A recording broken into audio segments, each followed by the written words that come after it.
We're live with the Bengals hat. Or the Bengals shirt. That's not a hat. Nice. We're live and unhinged. I'm off the hinges. I'm off the tracks. Let's beat this fucker till he fucking wax. Are you ready for this shit?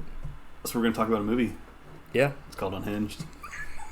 Off you go. He's like, what? So, we watched a film this week. Oh, yeah. I've never seen this film, but I guess you had, which I don't know why I thought you had said you didn't know what it was. Because when I talked about it, I'm pretty sure you were like, oh, okay. But I guess that doesn't mean you hadn't seen it. I think I knew about it because I saw the crazy promo. Like, someone was talking about it on Twitter. Mm-hmm. And I was like, that's one of the weirdest previews I've ever seen. Plus, that movie looks pretty good. So, yeah. Yeah. I can't believe this shit. So, we're in the preamble. Let's get into the our first segment that we like to call Nerd News. All right. Oh. So, what do you got for this week? I don't know where the fuck I should put this. It says up my ass. Right there we go. Oh, wait, going the wrong way. I'm like... Okay. Whatever, that's good enough. Okay, so, this is like such a non-news article. It's like... Most articles are non-news articles these days. James Bond producer Barbara Broccoli weighs in on who should and shouldn't be up for playing the next 007. This reminds me of when you, like, had that article about, like, I guess, like, George Lucas's, like, wife or some shit saying who and who, like, you know, what they fucked up with. The Marsha Lucas rant. Yeah, and it's like, this one's just like, I think it will be a man because I don't think a woman should play James Bond. I believe in making characters for women and not just having women play men's roles. I don't think there are enough great roles for women, and it's very important to me that we make... Okay, cool, that was awesome. The fucking... Did you see that? This shit, like... It's very important to me that we make movies for women... Fuck it, dude! Whatever, she's just bitching about something. Okay, we make movies for women about women. He should be British, so British can be any ethnicity or race. I was like, that's like a non-statement because it's like, I thought she was going to be like, oh, I think that like this actor would be a good fit, but she's essentially being like, he should be British, but he can be anybody but a woman. And I'm like, okay. Yeah, I mean, honestly, any kind of talk about, you know, who can play what, like, is boring to me at this point. Like, at this point, you know, everyone could play any role. Let's just agree on that. Let's just have one person play every role. Yeah, Russell Crowe. he'll be the next Eddie Murphy, playing like 20 fucking. He'll play all the clumps. He'll play Shrek and Donkey. Yeah, I think I was mainly pissed about this article because it was just kind of like, if you're gonna at least like say your opinion, why not at least say who you think would be a good actor? Like, oh, I think this would be a good actor, and this is why, because they were great in this film. But it's literally like, I think anybody could play any role. It's like, okay. Well, she doesn't say that, though. She said, I don't think a woman should play James Bond. Yeah, she's a racist. Yeah. Or not a racist. Yeah, I mean, I'm tired of this, like, piece of discussion. Yeah. In general. A piece of ass. Yeah. In general. But it'll be interesting to see who the next James Bond will be. Who gives a fuck, man? You know what my choice is? Yeah. Pierce Brosnan. The dude is still in his prime. Yeah. He's awesome. And they could make it like an older James Bond. They could be like Never Say Never Again 2. Yeah. Dude. I'm telling you, Pierce would be great. Plus, they fired him in the middle of his prime. So they could like make it up to him by bringing him back. Dude, those movies were shit. Yes, they were. But Pierce is awesome. He is awesome. He could still do a great job. I don't really feel like any of that was his fault, but... No, he wanted to continue doing it, but they were like, nope, you're fired. Yeah. You're the problem with these crappy movies. Not the script. Not the CGI. Yeah. Anyways. Yeah, I think just in general, I don't think it matters who plays Bond. They need to start making them interesting again for me. They should bring in another unknown. I think some of the Bonds have been unknowns. Even Sean Connery was kind of an unknown. And who the fuck was that? Yeah. Who's Darby O'Gill. He's fucking unknown. He's unhinged. He's lighted and no one else is. Yeah, I agree. I think it's like one of those things where like it's a non-article at this point, like a who gives a shit. Yeah. So it's like whatever. Well, get ready for more of the same for probably the next year or so until they pick someone. It's going to be annoying. I thought you were going to say get ready for the more of the same like articles. Like literally every nerd news is going to be like it will be us shitting on everything. So my nerd news for the week is there was a new Star Wars game announced. Yeah, I saw that. Star Wars Eclipse. Whoa. And there was a trailer. Nice. Which was like 3 minutes long and showed no gameplay, which I always love. Like, I know that's a thing now, and like a lot of, but that pisses me off to no end. Like, not a second. Now this pisses me off. It turned into a low pan. You're not meant to see it played, Mr. Burton. But I guess set during the High Republic era, Star Wars Eclipse. Yeah, dude, fucking 420. Like Jedi's are blazing up. Darth Bong. Nice. I'm hotboxing in my pod racer. Is an intricately branching action-adventure game that can be experienced in many ways and puts the destinies of multiple playable characters in your hands. That's like the same article I just read where it's like, anyone can do anything. This game can be anything. You have the power. Yeah, I'm like, just tell me what is it? Show me 10 seconds of gameplay. That's funny because I like only watched like one trailer. I don't know why it was this one from like the Video Game Awards, which is what that one was from. It was like this new Sonic game, and it like they show a cinematic and then they show like the typical pan of the environment, but they don't show what he can do in the environment. And all the comments are like, "Whoa, this looks great, man!" And I'm like, what are you talking about? I mean, if he can maybe run up walls and just run up anything, that would be awesome. But like, because it looks like an open world, but like you said, it's like, who fucking knows what it's gonna be? Mm-hmm. If they're just showing off the environment, who cares? Environments can be made awesome. I mean, cutscenes have been made for 30 years now. Right. Like, who cares? Yeah. Exactly, dude. It was cracking me up, annoying. Though. I wonder who's making that game, though, the Star Wars one. I didn't really look too far into it. It said Lucasfilm Games, which could be anybody. Is I'm sure farmed out to a different company. But yeah, because the person... Disney killed LucasArts. Yeah. Thanks a lot.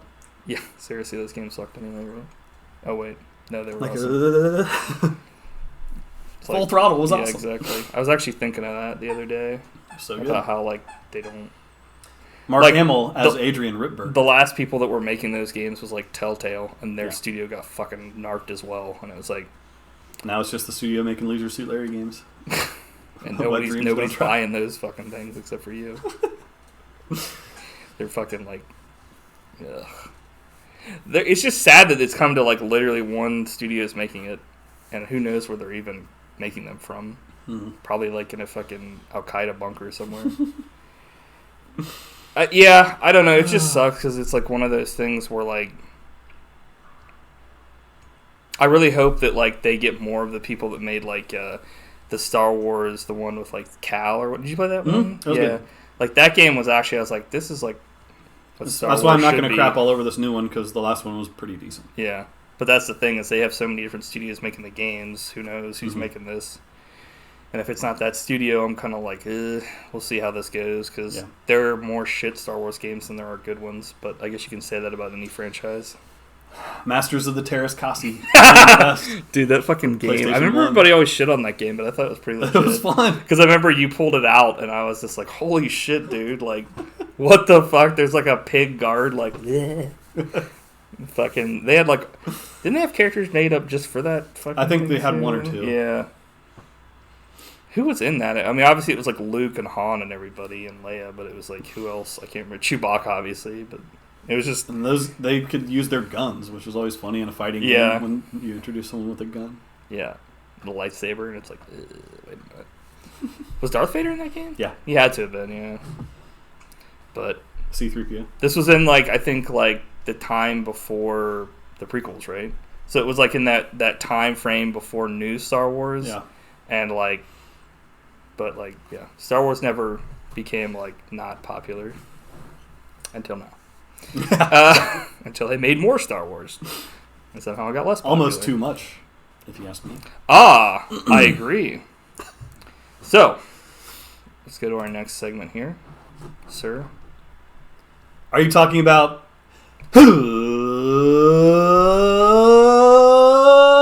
recommendation nation? Ding, ding, ding. What's that from? I forget. Oh, from Kenny vs. Benny. It's like, man. Okay. So, this week I'd like to recommend, and I don't know if I've recommended this film before or not. But Evolution is a great film. I've always liked this film. It's kind of a shame they never really did anything else with the franchise, but it was like essentially like Ivan Reitman took the script from like this guy that was going to make it into like a sci-fi thriller kind of thing, and it's essentially Ghostbusters with aliens. But it has David Duchovny, Orlando Jones when he was kind of a thing, Sean William Scott when he was kind of a thing, and like Julianne Moore.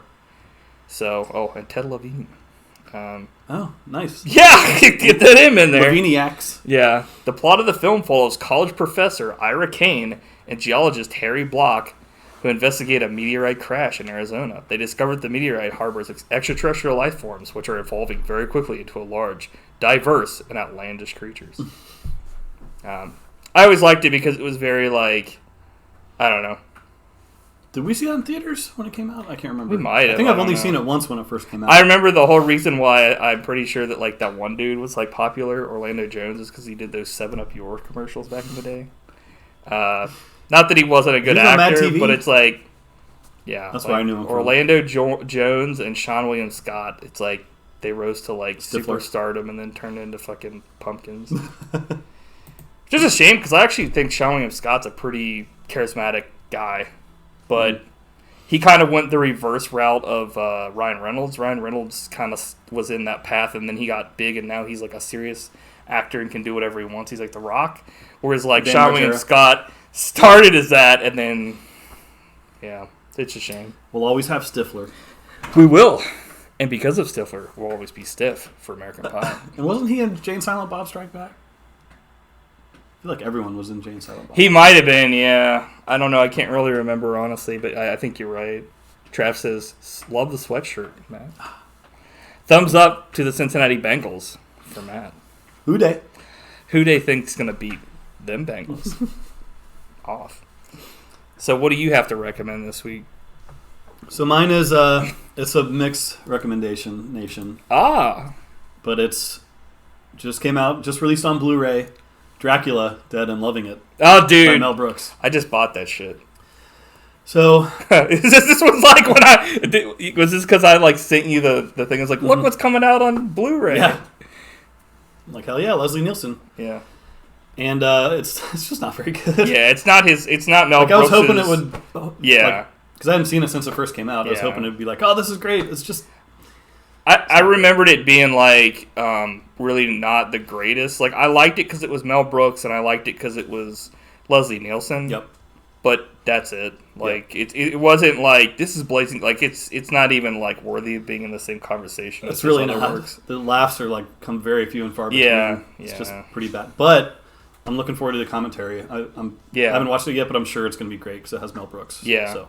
It's a shame that they never got like a commentary with Leslie Nielsen and Mel Brooks. That would have been legit. But like, yeah, it was. Like I said, it's kind of like Spy Hard. It's one of those things where like Leslie Nielsen doing all these like parody things, and like it would have been. It could have been way better, but yeah, the script was just not. It just wasn't funny as well.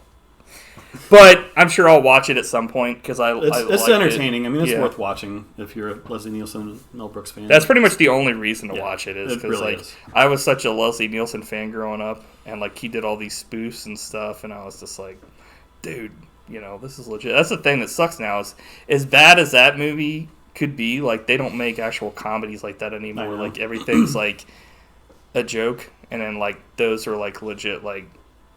everybody plays it straight, which is the way comedy is best, I feel like, most times. Yeah. So, play it straight, man. So, yeah, Dracula, Dead and Loving It. Hell yeah. Great title. Not to be confused with the Eddie Murphy Dracula. What's that one called? Vampire in Brooklyn? Yeah. I've never seen that. Yeah, I haven't either, but I always wanted to see it. Remember when it came out? It was a huge bomb. Yeah. But it's a shame. Because then Eddie Murphy had to go do fucking Haunted Mansion.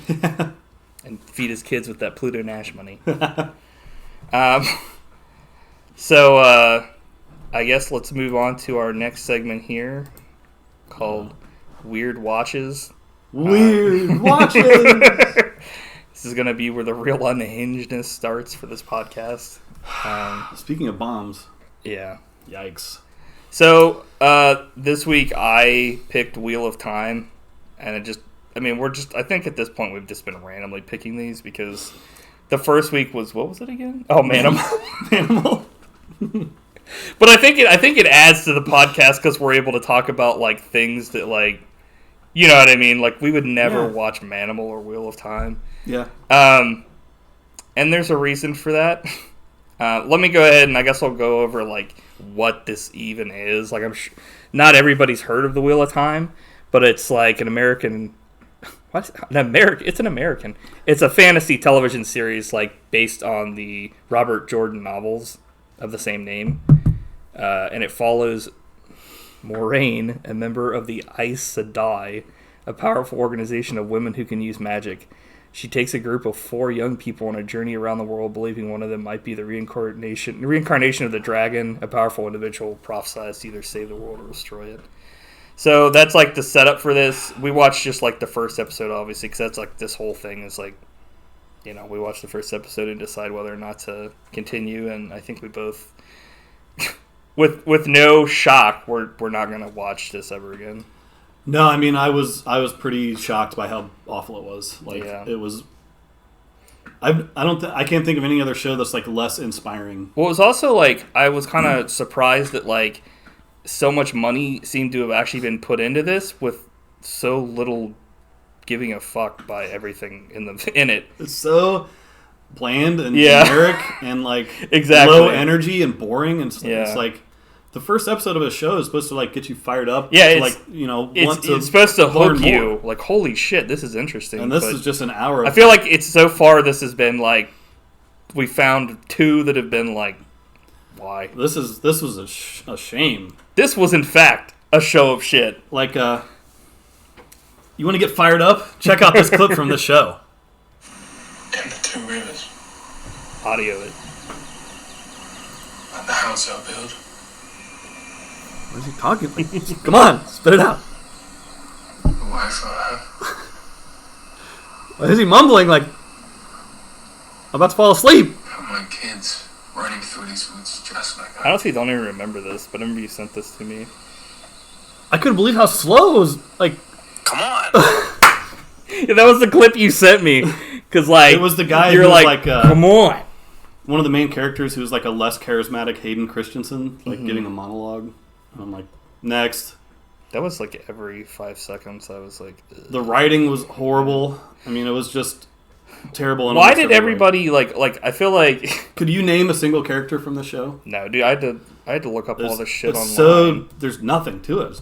There was They had multiple scenes of like these 3 friends that were like sitting down at a picnic table at a Ren Fair, which was supposed to be their fucking town. I thought so too. It looked exactly like the cheapest Ren Fair I've ever seen. And like, literally, one of the guys was just wearing like a modern day like a fucking knitted sweater, and I was just like, why is this dude just wearing like a fucking, like a. It's like he got that at Old Navy. Yeah, it's like. Yeah, it's just so little was put into this. But it looks like they put a lot of money into it, but in the ways that you're like, how? Like, to me, it seems like the makers of the show were like, the people who watch our show are idiots that like Game of Thrones, so they'll like this by default. We don't even have to try. Right. Which is shocking because, like, when you watch Game of Thrones, like, that, you can tell they put a lot of money into it, and, like, because it's chosen, like, the costumes and the sets and stuff. It was like, This just looks like cheaper than fuck. Like, I don't know. But the problem is, they spent money on it, so it's like, also, like, literally nothing even happens in this film Like, the first half hour is, like, nothing. Yeah, literally nothing happens till, like, the last, like, 20 minutes when there's, like, this fucking D&D encounter with, like, these fucking Trollocs. I had to look them up. They're called Trollocs. But that's, like, that was my only plus to this thing at all. I thought so, too. I was like, okay, something's finally happening. Yeah. The creatures, they're, like, ogre, like, yeah, and they're, like, actually people in suits. They look cool. Tell. But then it went on for like 20 minutes. I'm like, dude, come on. So yeah, like they're a threat, and I thought that was kind of cool because they were like killing people, and then like it took 2 dudes to kill one of them, but then this like lady uses magic and kills like 50 of them. Yeah, she's like shooting lightning for like 15 minutes, and then like 50 more of them show up, and I'm like, and at one point, this was like a bad D&D encounter where like the dude doesn't have anything written, so they're like literally just adding more shit because they don't have any story, and it's like, okay, like. And at one point, of course, a beam shoots up into the heavens. Like, if I see one more beam or portal like shooting into the air, is that when like the light fucking came down or whatever? Yeah, it's like, come on. Yeah. The one so the creatures were cool looking, and I thought like the fantastical realms looked cool, like when they would show the wide shots. Oh yeah. But that's all I can say for. Otherwise, it was pure trash. Terrible. Yeah. Shockingly awful. It wasn't shocking. Well, I guess that's. I'm like, ah! I felt insulted. Whoa. No, it was just one of those things where I think if I was like a fan of the books, see, that's the thing is I don't know if I would be more pissed off or less, because like I don't really know what to expect, and I think like that's probably for the best. Like we didn't have any, I had no fucking clue. I mean, if this is how the books are, like I'm sorry guys, but I mean the books are classics. I'm sure there's a reason for that. You need to start reading toilet paper. But I'm pretty sure that's not how it is, because usually in books. I don't know. I haven't heard a lot of great things from people about this, but I wanted us to give our own, opinion, because that's essentially what reviews are. Like everybody has their own take on it, but sadly, it was not any different. Yep. Not like I need another show to watch in my life, but I was kind of rooting for it to be good because obviously the people that are fans of. Mm-hmm. Wheel of Time deserve better than this. Mm-hmm. But yeah, I would say do not skip it. Yeah, don't watch this shit. I would say like if you're like a fan of the books, just you're probably gonna watch it anyway, but just read the books again. But yeah, that's a no for me, dog. Yeah, that's a big hard pass. Yeah. So what's up for next week's Weird Watches? Oh, yeah, dude. I'm stoked for this shit. So next week, Matt said that we're going to be watching for our Christmas episode, Weird Watches, we're going to watch Bruno the Kid. Yes. Which is a cartoon that was voiced by Bruce Willis, where he's like literally a secret agent kid. And, like, this went along when he had this whole, like, Bruno alter ego that literally was the same guy. He didn't even do, like, a different accent. It wasn't like Garth Brooks and Chris Gaines where, like, they played different music or did anything different. It was, like, Bruce Willis. Is Bruno. Yeah, is Bruno. It's basically just, like, the cool... Also, there's, like, his CD, his first album he ever put out is called Bruno Returns. The Return of Bruno. Where there's never been a first one, so... So good. So we're going to be talking about that. And we've talked about it before, but that album is really great. Yeah, it's got no joke. It's really good. It's like 100% down to like Motown Records. Mm-hmm. They like the mixing for that is so good because like the reason why I say that is because the second album sucks. It's like a live album and it's like you can't. It just sounds like shit. So, had you ever heard of Bruno the Kid? I had, but I've never watched it before. Oh, nice. I haven't either. So that should be, hopefully, at least interesting. Yeah, I'm pretty psyched. We're big Bruno fans. Bruno Willis. Bruno Willis. So now we're going to talk about our main topic, nominated by Marcus, one of the Buddy Boys. Unhinged. So this came out last year, into theaters only, and it's a thriller action, and it stars Russell Crowe. I don't know if I know any of these other people, but I'm gonna try to say their names.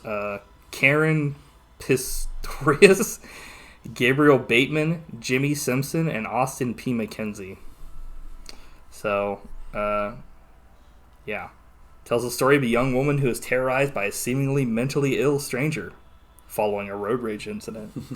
That is very accurate.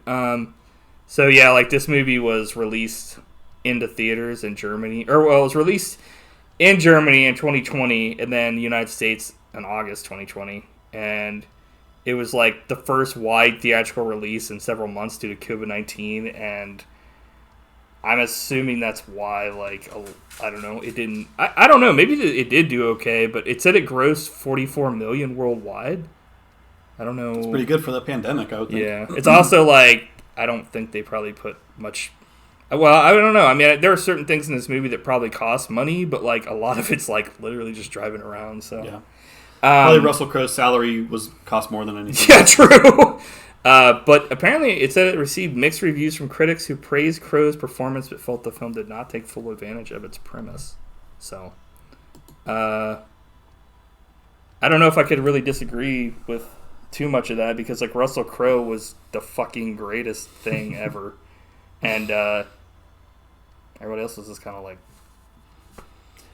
Yeah, I mean, it's the Russell Crowe villain movie. I was like, is he, like, actually, like, acting, or is they just filming him? Yeah, because Russell Crowe's known for having a temper IRL. So, I think at this point he's probably, like, he's self-aware, obviously, because he's done, like, I mean, in this film, but, like, also, like, he's done, like, things about it where he talks about it and stuff too, and knows that there was an issue, had anger issues, but. Yeah.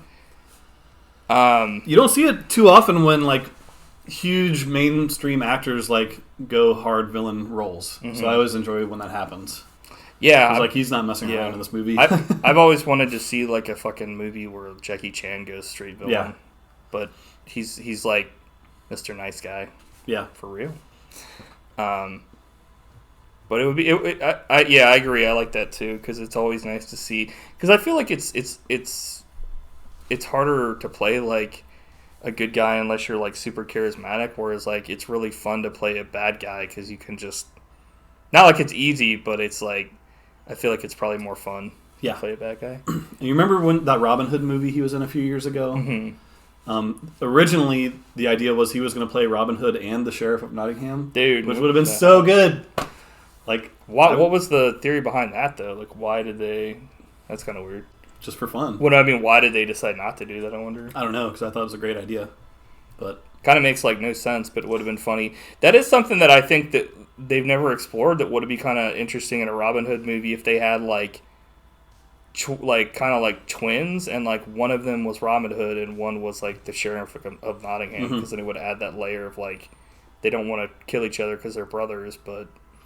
Yeah, I like gimmicky stuff like that. Mm-hmm. I think they do that a lot in, like, theater, where, like, the actors will switch roles, like, sometimes, and stuff like that is cool. I was like, like, when you're watching a movie? Like, but when you said theater, I was like, okay, that makes sense, but I thought you meant, like, you're watching a movie and, like, two dudes just switch role in the middle. They're like, line! They, like, move. I'm like, this is cut footage?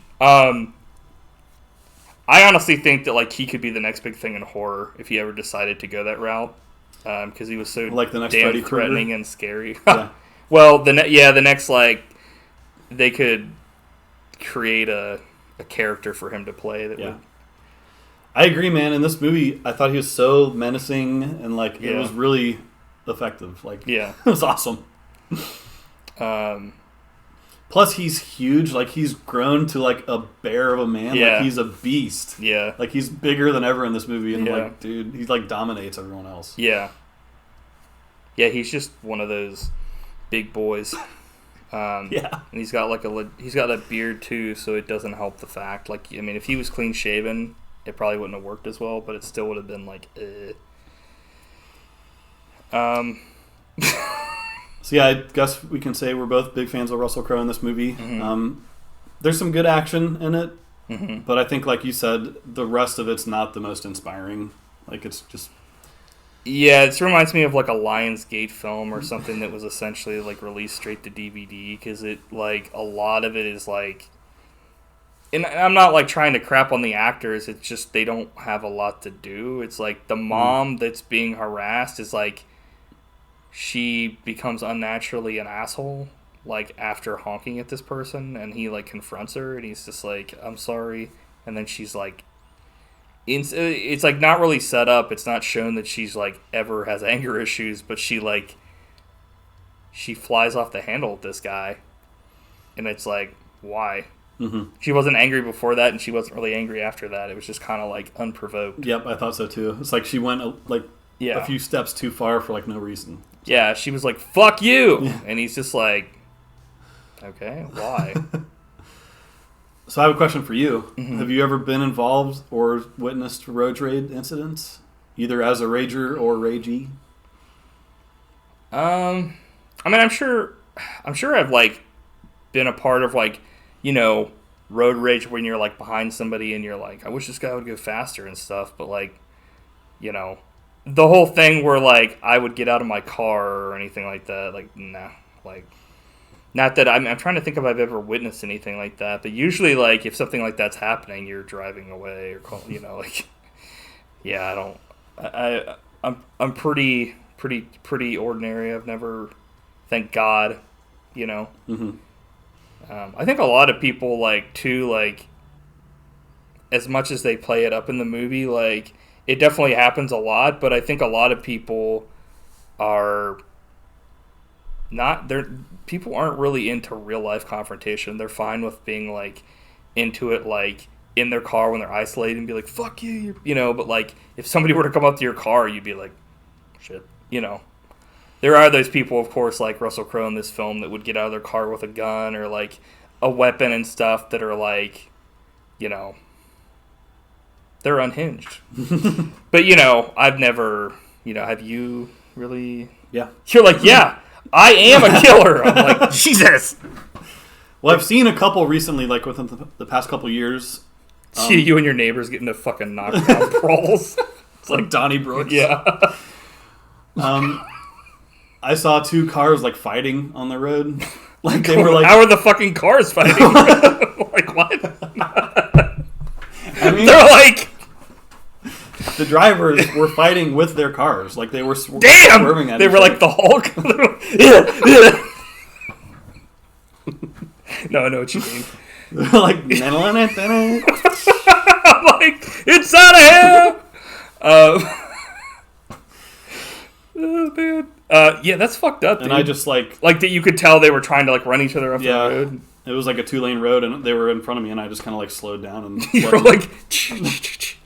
I'm like, let me in on this action. You like shrink your car down. You're like, ooh. And then I saw on like a 2-lane road there was two guys fighting, and like there were two guys in cars fighting with their cars. They were running along each other. Damn, dude. But the guy in front was in a pickup truck, and he would like stop in the middle of the road, shit. And like at one point. The guy. Then they were like yelling at each other, and then at one point he started reversing. And I was like, "Holy crap, man!" And I kind of got out of there because I didn't want to be around what was going to happen. That's a smart thing to do. Yeah, that kind of stuff. I'm sure, like I might have seen it at some point, but it just didn't really stick with me because it's like one of those things that like I don't know. I think maybe it would have then, but yeah, like. For me, it's easy to see how road rage happens because, like, I could see. Yeah, I mean, I see how it happens definitely because I've been upset before. But like, I think at the same time, and it takes a very special kind of like somebody that definitely needs like anger management or like maybe some other kind of psychotic. You know, they need to be taking some sort of medicine to like actually act on that, not just like being pissed or yelling at somebody, but like. Trying to run somebody off the road or like, you know, that kind of a thing. It's like, okay, dude, you're possibly going to commit like a fucking killing. You're committing a killing. And I do know one person in my family who was like involved, like someone was chasing them on the highway. Yeah. he's like, Hot Wheels leading the way. And it was like a serious chase on the interstate that like the guy was not going to stop. Jesus. And my family member had to like time it so there was an exit coming up, and there was he got next to a semi and then like sped up and got off the exit. Oh wow! Like, quick enough for the guy not to be able to catch him. Damn, dude. He was like fucking duel style. Yeah, it was a duel. That's fucked up, dude. So yeah, that stuff always is in my mind when I see like bad driving and stuff. Whenever I'm in the car with you and we're on a trip, you're like, "Oh shit, is there gonna be a fucking fight?" And I'm like, we're driving along. Better not mess with me. I'm like Mr. Bean. I'm like, don't you think that's a little ticky tack? Oh God! Speaking of road altercations, that fucking cop. It's like, you saw me. What the fuck were you thinking? It turns out cops don't like backtalk. Yeah. You're like, fuck you. And he's just like, look, I didn't wipe. Yeah. You're like, kiss me on the ass. Yeah. So there's like a very cool thing at the beginning of this film where he like holds a match and like lights it by like flicking it and just holds it till it like burns to his hand, and it's like. That was probably just like Russell Crowe, like he didn't even know they were filming. Yeah. It's just like what he does. Yeah. It was so cool though. I was just like, dude. The way they set this film up though, I think was like very genius, because like they show him going in and killing his like ex-wife and her like husband, I guess. Yeah, I was wondering about that. Like, would it have been better if that wasn't the first scene? But I think that, like, right off the bat, you know, he's capable. Right, yeah. I think it works out really well. Like, I wasn't really sure what was going on, but I think that, like, that also... My thing is, like, if they hadn't had that in the film, I feel like if they just started with the mom, it would have been, like... A lot of people would have been, like, next. Because, like, it works really well with, like, setting up a tension of, you know, they're not just showing you Russell Crowe doing this. He's gonna interact with this other like person, you're like this other family you're showing at some point, but when's it gonna happen? And so when he finally shows up, you're like, oh shit. So it's like it builds that tension while you're going through all this boring bullshit in the beginning with the family. But yeah, I mean, I think there were definitely good things that were like done in this film with like that, like building the tension was always like really good with Russell Crowe, because it was like, yeah. Because at some points he can like act charming and stuff, so you think you're like, oh, I shouldn't be scared of this guy, and then like he murders someone like in cold blood. Yeah, well, like he at the beginning of the film like essentially gives this lady like a chance to like apologize, and that would have been it. Like I genuinely think he was just like fine, you know, he would have been like fine with it, but she was like we were saying before, it was like a for no reason bullshit. And then so you're saying she deserves what happens in this movie? No. I wouldn't say that, but no, I agree. But like she had every chance to like avoid this nightmare. Right. It's essentially like, why would you provoke someone you don't know who they are? Because essentially, like, this could have just been somebody that was like, you know, she said fuck you, and then he's like, well, you know, you're kind of a bitch, lady. But instead, he like flipped the switch, and it was just like, I'm gonna turn your life into a living hell. Yeah. And it's like, okay. Well. So like I guess they try to set up like that this mother's having like a bad life, because she's going through divorce. She lost her job. She's taking her son to like detention, and for whatever reason they don't like going on the highway. They never really explain that, but it's just something that for like, plot conveniences. And then there's a Russell Crowe confrontation, like we said. There were expert Fortnite strats that were given from Uncle Freddy that we had to write down. It was just so wonderful. Also, like the strat they gave like doesn't make sense. In the movie. Really? Yeah. I was listening to it and I was like, I wonder what this is gonna be, like the expert strat. But it was like there are cars in the game, but like, why would you? Like, everybody would know where you were if you got into one. So I was like, maybe they just meant shooting somebody. But it's like, if me and you were playing a game together, I wouldn't be like, Matt, go out there and start creating a distraction while I kill both the people. It's like, what is this, Lethal Weapon? You're like, turn into a chicken.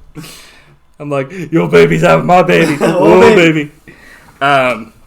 Will it to me, Riggs? Oh, you will it to me, Riggs.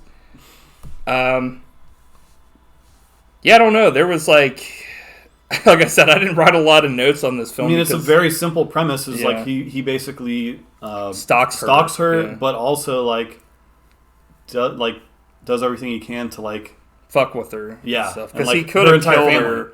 Because at one point she goes to a gas station. She goes in to get some like smart water and pay the bill for the gas. Because she's on E. That was actually a question I had for you. How long do you wait till you get gas? Do you go to E or? I usually push it pretty far. Yeah, I do too. Have you ever run out? Yes, one time. Really? Yeah. It was like on a midnight release for like a game, and like I was trying to get up that hill from GameStop to like Kroger on Mesa Montgomery, and the car was like died, and it was like 1 a.m. Nice. And I tried calling people, and like nobody answered, and I was like, well, and then like a cop came out of nowhere because I was in the middle of the intersection like that, and he like showed up and was like, what's going on? And I was like, pretty sure my car is out of gas. So he like took me to Walmart so I could buy like a fuel can, and then took me to like a place so I can get some gas. So he's pretty legit. I asked him if he had ever seen like a fucking Bigfoot while he was out on patrol, and he was like, didn't answer. He's like, you're under arrest. Yeah, he's like, you're going to jail for being an idiot. Dude, that's hilarious. Yeah. I was like, have you ever seen anything like really strange while you were out here? And he was just like, no. I was like, okay. He's like, yeah, he's like, yeah, some dumbass that I killed. So yeah, like that was a good scene though in the gas station because like other people like realize what's going on and try to help her, but yeah, to no avail essentially because they get down the license plate 711 TPX, and the guy that like he's like, I'll go out there with you and like scare him off essentially, and like he's like, I'm gonna call. He's like, I got your license plate, and then that's when Russell Crowe is like, okay, and he like runs the dude over. Yeah, you're done. The guy's like fine, but then like he gets, and then it's like. It's almost like Final Destination, where like the person's like, "I'm fine," and then a bus or something like runs up. It's like, what? It was so. That was like one of the one parts in this film when I was like, really? But like, yeah, he essentially got like narked, yeah, or munched, not narked. Somebody told on him. Like Muncher's in this movie. Yeah. I would say Russell Crowe deserves a fucking award for this. I agree. I loved him in this. I thought he was awesome. But he's usually, I mean... Yeah. Has he ever not been good? It's just, he's able to ham it up in this big time. Yeah. I haven't seen a lot of Russell Crowe films. Like, the only other one I can think of I've seen was Les Mis, when he played Javert. I haven't seen that one. And people say his singing was, like, not the greatest. I thought it was okay. It wasn't like in Mamma Mia where, like, for some reason with Pierce Brosnan, they, like, auto-tuned his voice so it sounded horrible. It's like everybody else's voice was their voice, but then he was, like, turns into fucking, like, I don't know. He sounded like a fucking electronic person. You mean Gladiator? Oh, yeah, okay, yeah. Trav just said not Gladiator. I was like, yeah, I have seen that movie before. Yeah, I think that was, like, one of his big breakouts. You know what's funny is, like, as much as, like, yeah, like, I've seen that before, but I honestly, like, I'm not somebody that's really watched that movie more than a couple. Well, that was like, one, once. like, that came out right when we were kind of in high school and yeah. in the dorms and stuff. That was on, like, nonstop. Like, yeah. Everyone was watching Gladiator on Frat DVD. Boys. It's like Scarface and 300. Right. It's like, dude, who gives a fuck? LA not like that it wasn't a good film, but it was just like, you know.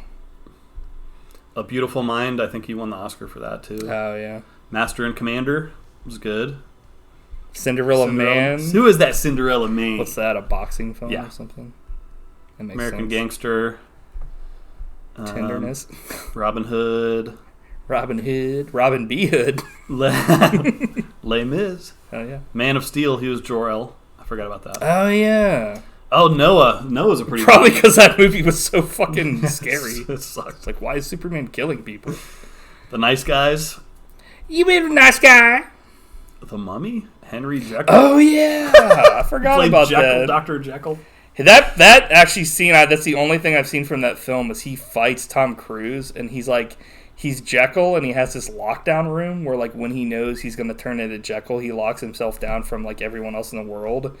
Because he's like, so strong. He's, like, fighting Tom Cruise and killing the fuck out of him. He's like, you should get out of here. I'm like, Jesus! But, yeah. But he's most famous for that time he threw a phone at someone. That's true. Like, not a cell phone, an actual, like, phone booth. Telephone that he ripped off the wall. He threw an entire phone booth while Bill and Ted were in it. He's like, make it quick, but make it sexy. John Nash. Yeah, definitely Gladiator, I think, is his best known, like, his breakout, like you said, for sure. Like, wasn't Joaquin Phoenix in that, too? Like, he was the Emperor, right? That, like, gave the thumbs down or some shit or whatever. It's been so long since I've seen it, it's like, I'm not trying to shit on it. I just remember, like, it was definitely overplayed. Like, this is the one, Romper Stomper. I think it was the Australian movie. Or you did Romper and Stomping? I think that was one of his other big breakouts. Kosh Bagosh, Romper Stomper. You're telling me there's a movie called Romper Stomper? Fucking Kids Are Us, Romper Stomper. I think he kind of played a villain in that too, or like a scary dude. Oh, okay. Or a skinhead, yeah. He played a skinhead. Jesus. He's like, Edward Norton, you're my friend. Mama. Yeah. He's like, Romper Stomper. Look how young he looks there. You've never seen anything like it. Like what? It? I guess. You ever seen anything like it? So apparently in this film, suicide by cops is okay by Russell Crowe. That was a line that I was just like, Jesus! It's like, that's when you know he's fucked, because he's essentially like, I'm going to go to jail because I've killed fucking these people. I already know what's going to happen. Got the death wish. Yeah. He's like, death wish. Having her go through contacts to give a name for him to kill, or on their son's life or mom's life. Dude, that was so great. And she gives a name of the lady that just fired her, and then she like tips off the cops, but he like swerves her ass and goes to her house. So yeah, then the end of this movie is like becomes almost like a slasher movie where he's like stalking essentially. I think that's why I wrote that thing about the horror thing too, is because it was like essentially he becomes like Jason. Right. It's like, oh, okay. He gets like stabbed in the eye with scissors, and then he's still going at it. Yeah. And then she's like, here's your fucking whatever she said, something about a double tap or some shit. Because he was like, I don't even get like a courtesy honk, and I'm like, okay, like, yeah. So I don't think any honk someone gave me, I would be like, man, I'm glad they gave me the fucking small one instead of the long one. You know, it's like, it's still like a fucking honk. And it's unwarranted. I will say, I thought this movie was good. Mm-hmm. I recommend seeing it. Yeah, I do too. But if you don't have the time to watch it, watch the Russell Crowe promos. Yeah, the promos for this were legit. Dude, so good. Because he's basically is... Should we just play it? No. No? No. He's because we can't really like show it on camera, so... He's in character, like, describing the movie, and he's very threatening and, like, menacing. Yeah, there's a couple of them. And it makes me pumped. Look them up. Problem is, nobody saw those. I saw them. Yeah, you're the only person I think that bought this Blu-ray. It worked. For one person. They got the one sale. They got me. Just like the Leisure Suit Larry guys. Yeah. They're going to be going out of business next week. Because they got... That's another thing this film is, like, I think this film had no fucking marketing, possibly. Maybe? I don't know, because like I'd never heard of this film. And maybe I'm the only person that didn't. Because Marcus heard of it, you heard of it, and like somebody else I talked to heard of it. So maybe I just never heard of it. Yeah. But then again, I don't know how many people went and saw it in theaters, so... Probably no one. Yeah. Which is the real testament. Or 44 million people. 44 million?! Yeah. How? So it made $44 million worldwide. And everybody only paid $1 to see the film. Yeah, the average on $1 a ticket. Damn, dude. I should have went and saw it. I could have seen a movie for $1. I'm like, you want to give a fuck?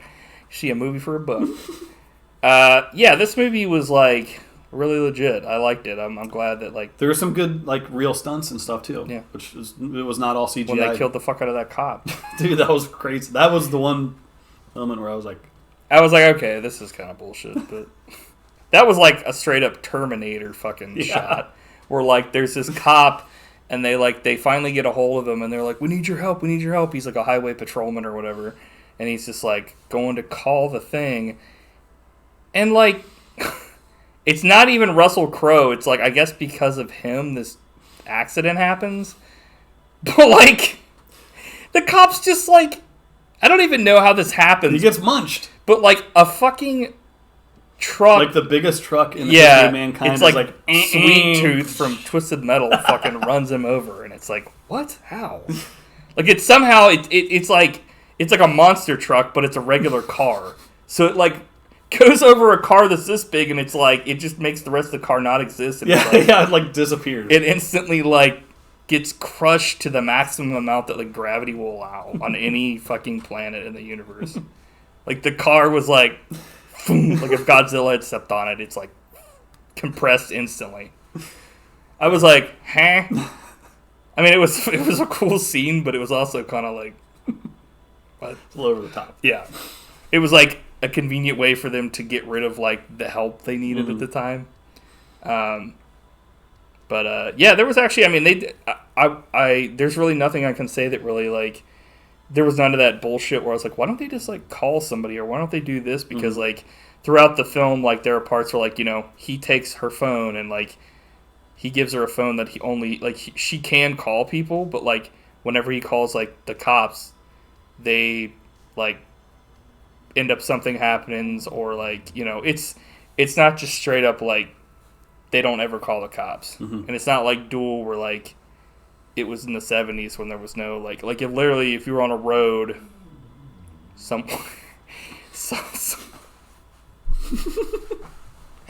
Gloria Matt's dog is fucking like sawing him off in the other room. Like, you know, if it was in the 70s you wouldn't be able to really but they make a lot of good use of like GPS and like tracking stuff. Which is cool because like that's Russell Crowe's like the master of multitasking, and he's like a technical wizard. Yeah, he tapes an iPad underneath their like seat so that like he can track them the whole time, and that's how you know, like, you know, that's how he inexplicably is able to find where they are all the time, which is cool because like in Duel it works because like it's just like horrifying and stuff because you never see the driver, but once you gave a face to like who the person was, it was nice to be like, okay, this is how they're able to do it and stuff. And it's also, I don't know, like I think that's one thing that kind of gets to me sometimes is when we'll watch a film and I'm like, this is really, really cool, but like this one plot point completely kind of like fucked it because they didn't think about, they thought about all the cool stuff to do, but they didn't think about like how to like, you know, but this has the whole package. What would you give this film, Matt? I'd probably give it a 7.95. Because it's, I mean, I love movies like this. Like kind of trashy, entertaining. It's trashy? It's like, it's a little bit trashy. Fuck you! It's like, I slept with my sister and you're not going to stop me. I mean, it's like a B movie. Yeah. But it's like a thriller. It's a B movie with like an A performance. An A actor in right. Because everybody else is literally off the Lionsgate, like, fucking backlot. Yeah. Which I don't even know who made this film. Lionsgate. Trav said, you said Gloria's name, and she tip-tapped into the room. Yeah, I think I would agree with that. I was going to give it like an 8, but like I started realizing that like 9.95s are essentially perfect scores. Yeah. So like we know only Excessive Force is the perfect movie. The time that I was shitting on every other movie and then Excessive Force comes out. That movie had a stacked cast though. I can't shit on that, man. It was a good movie. But yeah, 7.95 is very admirable. I would give that as well because since we can't do like halves or anything. Anyone got a halfsy? You have anything else to say about this film or any other trivia or anything? What about who did the caterer? What was that shit you found where it was like BJ Blazkowicz did fucking the catering? It's like, who gives a fuck? He was Russell Crowe's nutritionist. Yeah. Looked like he did a bad job because he's a chunker in this film. Yeah. He ate. Also, in the IMDb, they have him as man, even though in the Russell Crowe as Maine. In the movie, like he gives a name. It might be a fake name, but it's like, what is it? It's like something. I don't remember. It's something Cooper. Hanging with Mr. Cooper. I was nominated for People's Choice Award. Oh, nice. Favorite drama movie star. Russell he showed up and they slimed him on Nickelodeon. And then he beat the hell out of everyone. He like everyone. It took a bunch of kids. It's like Jesus. I like how there's like fucking ads for like Spider-Man No Way Home on like IMDb. Sucks, dude. What does that say? Like, what are the red things? Like, it was like green and red and yellow on the ad.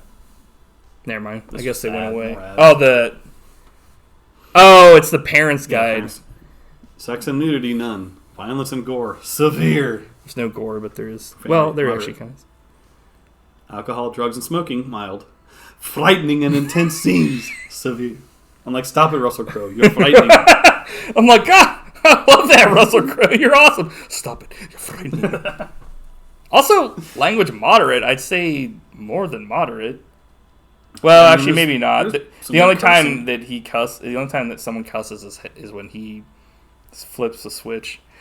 So, I was actually kind of surprised you didn't bring this up, though. Like, you texted me this about like him being the Joker, because I feel like this is an ongoing thing that we always talk about. Is like, would this guy be a good? I don't know why we even started this. We're not even like Joker fans. We just I think because we watched Batman or something, and then we started talking about like. Well, it's always a thing online of like who should be the next Joker. It's like I think pretty much anyone can play the Joker because you just get to except for a woman. He's got to be British. You and Barbara Broccoli. Hello, tis I, the Joker.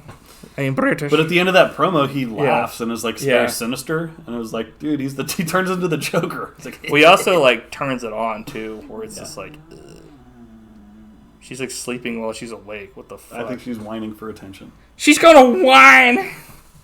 Like somebody play with me. I'm like, come on, come over here. She's like.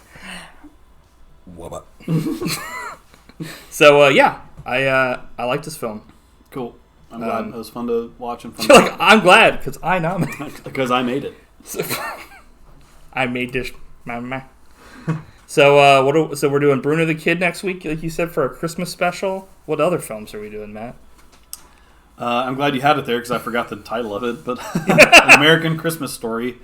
The Christmas Carol adaptation starring Henry Winkler. Yeah. Which I think, as far as I know, this is one of the... I mean, I'm sure they've done it since then, but at the time, I think this is the only one that I can remember that was like a Christmas Carol that was essentially... It's not like Scrooge. Like, it's in America, like in Depression era. And this is like a Screen Factory release only because I don't think anybody else ever released this. I don't know if this came to... We'll talk about it more when, like, you know... I don't know anything about it. But I remember seeing, like...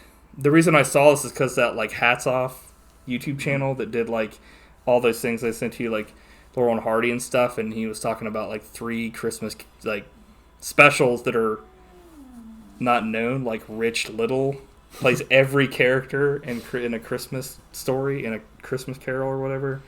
And this one where it's, like... An American Christmas Carol, and then they had a sequel to A Christmas Carol where Scrooge goes to the present to like help his fucking like descendants, and it's like about God. It's like a Lifetime kind of deal. Okay. So I thought this one looked interesting because I tried to get the Rich Little one, but it's super hard to find now.